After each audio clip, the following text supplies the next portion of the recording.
বিসমিল্লাহির রহমানির রহিম।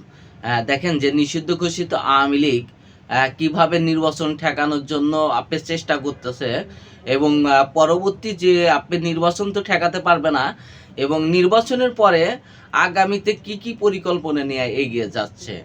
আপনি একটা জিনিস দেখুন যে ইরানের এই যে সর্বোচ্চ ধর্মীয় নেতা আয়াতুল্লাহ খামেনি 1969 সালে ইসলামী বিপ্লবের পরে আয়াতুল্লাহ খামেনি নেতৃত্বে মোহাম্মদ বিন খামেনি বর্তমানে যিনি মারা গেছে তার হলো শিষ্য ছিল এই আয়াতুল্লাহ খামেনি।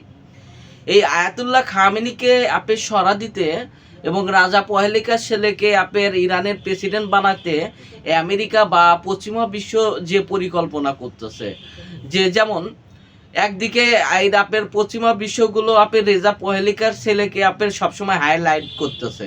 দেখবেন যে আপনার মিডিয়ার সামনে আসবেন, দেখবেন সবসময় রেজা পহেলিকা ছেলেকে একদিকে হাইলাইট করতেছে, অন্যদিকে আপনার অর্থনৈতিক চাপ রাখছে এবং অন্যদিকে স্যাংশন দিতেছে। এখন হলো আপনার সরাসরি হামলা করার চেষ্টা করতেছে।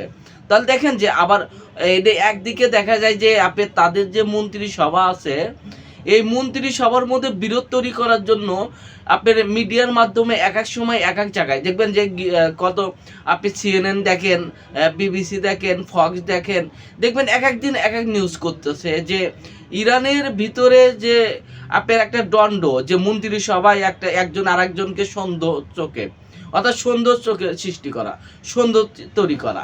যে প্রথম কি করতেছে যে এইটা আপনার প্রথমে আপনি স্যাংশন দিল, এখনো আবার দেখা যায় সরাসরি হামলা করতে চাচ্ছে। একদিকে মিডিয়ার মাধ্যমে আপনার গুজব সৃষ্টি করতেছে, অন্যদিকে আপনার আলোচনাও করতে চাচ্ছে। এখন অনেকে বলতে পারেন যে এখান থেকে আপনার শেখ হাসিনা কি করতে পারে। শেখ হাসিনা শেখ হাসিনা বেশিরভাগ ক্ষেত্রে বিএনপিকে সমর্থন দিব এবং বিএনপিকে সরকার আনতে চাবে এবং সরকার আনার পরে বিএনপিকে দিয়া জামাতকে মারাবে। কিভাবে? আপনার 1975 সালে যখন শেখ মুজিবুর রহমান নিহত হওয়ার পরে আপনার খন্দকার মোস্তাক ক্ষমতায় গ্রহণ করে। খন্দকার মোস্তাককে সরাইতে গেলে আপনার কিছু আপনার নতুন সেনাবাহিনী বা তার বিরোধী দল তৈরি করে এবং শহীদ প্রেসিডেন্ট জিয়া রহমান যখন ক্ষমতায় নেয়, শহীদ প্রেসিডেন্ট জিয়া রহমান আবার শেখ হাসিনার কথা শুনছিল, তাই সে আবার ইসলামিক দলগুলোকে বেশি গুরুত্ব দিছিল। আপনার শহীদ প্রেসিডেন্ট জিয়া রহমান প্রথম যেটা করছিল আপনার ইসলামী দলগুলো বা ইসলামী মুভমেন্টগুলোকে সামনে আনছিল, কিন্তু শহীদ প্রেসিডেন্ট জিয়া রহমান যখন মারা যাওয়ার পরে এই জাতীয় পার্টিকে দিয়া আপনার জামাত ইসলামী বা বিএনপিকে আবার অত্যাচার করছে এবং শেখ হাসিনা আবার জাতীয় পার্টিকে সরাসরি সমর্থন দিছে। এই যখন জাতীয় পার্টি এরশাদের সাথে আপনার এরশাদ সরকার গঠন করে, প্রধানমন্ত্রী হয় এবং প্রধানমন্ত্রী হওয়ার পরে শেখ হাসিনা ভাবছিল যে এরশাদ সাহেব হলো আপনার তাকে হলো আপনার 3-4 মাসের মধ্যে ফালা দিবে এবং প্রধানমন্ত্রী আবার শেখ হাসিনা হবে। যখন এটা পারে নাই, তখন বিএনপি বা জামাত ইসলামী সবাই ঐক্যবদ্ধ হয়। 9 বছর পরে আপনার এরশাদ সাহেবের আপনার পতন হয়। আপনারা যদি এই হিস্টোরিক্যাল সিস্টেমগুলো দেখেন বা হিস্টোরিক্যাল গল্পগুলো দেখেন, এই গল্পগুলোর সাথে বর্তমান বা প্রজন্ম বা ভবিষ্যৎ প্রজন্মের সাথে কোনো অনেক মিল আছে এবং ভবিষ্যতে আওয়ামী লীগ কী করতে পারে। এই একদিকে দেখা যায় যে আপনার কিছু মিডিয়া দিয়া আপনার একে অপরের সন্দেহ তৈরি করবে। যেমন আপনার এই কিছু মিডিয়া আছে বা আপনার অ্যাক্টিভিস্ট আছে, এই অ্যাক্টিভিস্ট দিয়া আপনার বিএনপির মধ্যে একে অপরের সন্দেহ সৃষ্টি করবে। যখন বিএনপি ক্ষমতায় যাবে, এই একে অপরের সন্দেহ সৃষ্টি করবে, অন্যদিকে জামাত এবং বিএনপির দুইজনের ভিতর দূরত্বের সৃষ্টি করবে। এখন যদি বিএনপি ক্ষমতায় যায়, তখন জামাত ইসলামীর সাথে আওয়ামী লীগ ঐক্যবদ্ধ তৈরি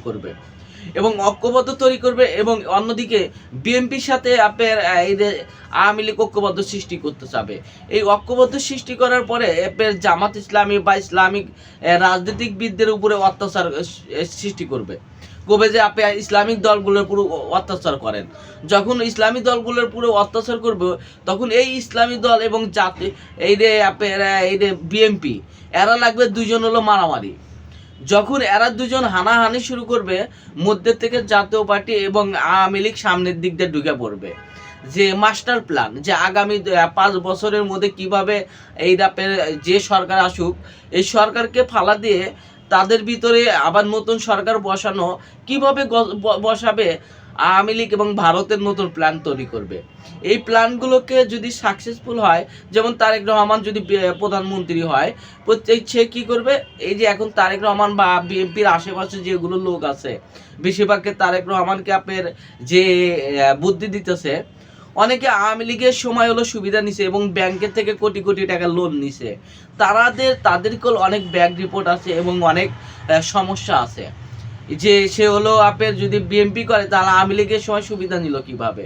দেখেন তাহলে এই যে দুইটা কাজ করবে, 2 থেকে 3 ধরনের কাজ করবে। বিএনপির ভিতরে এক ধরনের অশান্তি সৃষ্টি করবে, এক আওয়ামী লীগ এবং বিএনপি এবং জামাত ইসলামের মধ্যে দ্বন্দ্ব সৃষ্টি করবে, এবং সরকার যদি বিএনপি আসে, যেমন শেখ হাসিনা বলতেছে যে আপনার এই যে তারেক রহমানকে সমর্থন দেওয়ার জন্য, অন্যদিকে ভারতও বলতেছে যে বিএনপিকে সমর্থন দেওয়ার জন্য।